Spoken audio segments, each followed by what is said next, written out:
si on ne prend aucun risque, mais comment on va avoir le progrès de la santé? Comment on va avoir le progrès de la culture?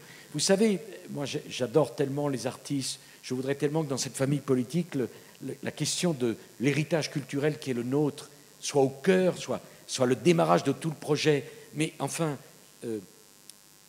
Corneille, c'est le patrimoine, quand Racine, c'était le spectacle vivant.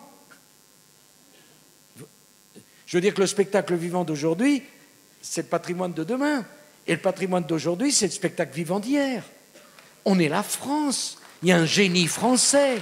On est le pays de Victor Hugo, de Stendhal, de Klein, de tant d'autres chefs-d'œuvre, de Soulages.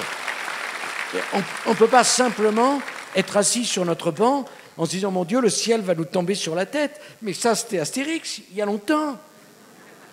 Depuis, on est devenu la France, ça, c'était la Gaule. Vous comprenez ce que je veux dire? Et on a ce génie français en héritage qui doit nous faire aimer le progrès, accepter le risque. Et ça sera ma conclusion.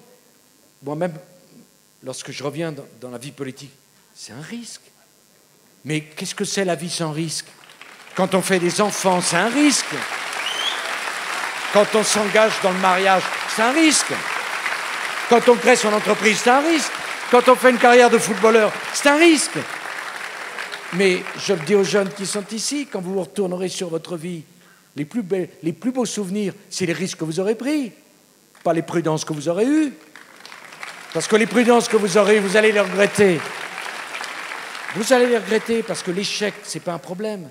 Ce qui est un problème, c'est de ne pas tenter, c'est de ne pas oser, c'est de ne pas vouloir. Nous sommes la France. Nous ne sommes pas n'importe quel pays dans le monde. Et je voudrais que cette formation politique, elle porte ces valeurs-là, ces valeurs qui sont belles.